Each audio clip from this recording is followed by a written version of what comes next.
Hi, ഞാൻ AHPRA. ഞാൻ Indian school ബഹ്റൈനിലെ 9ാം class വിദ്യാർത്ഥിനിയാണ്.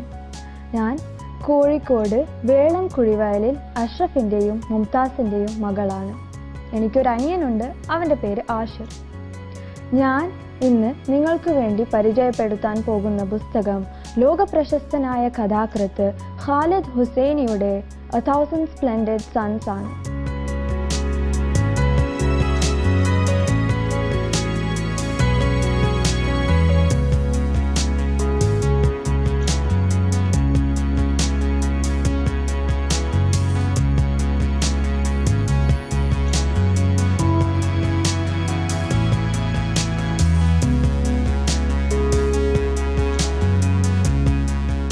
ഞാൻ ഈ പുസ്തകം വായിച്ചത് വളരെയധികം താല്പര്യത്തോടു കൂടിയാണ്.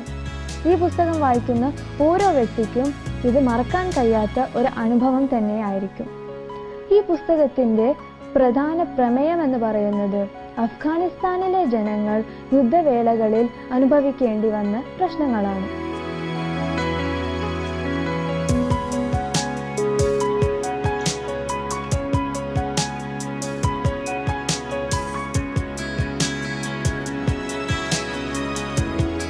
To pass the time until the moment that she would see him at last, crossing the knee-high grass in the clearing and waving. Maryam had climbed a chair and taken down her mother's Chinese tea set.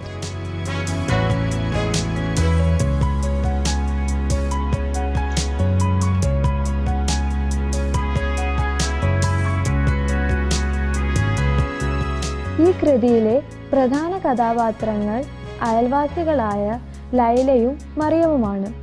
ഇവർ രണ്ടുപേരും വളരെ ചെറുപ്രായത്തിൽ തന്നെ കല്യാണം കഴിച്ചവരാണ്.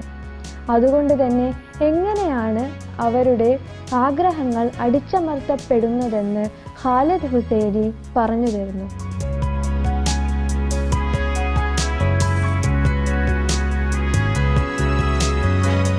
Maryam was 5 years old the first time she heard the word harami. It happened on Thursday. It must have, because Maryam remembered that she had been restless and preoccupied that day, the way she was only on Thursdays, the day when Jalil visited her at the Kolba.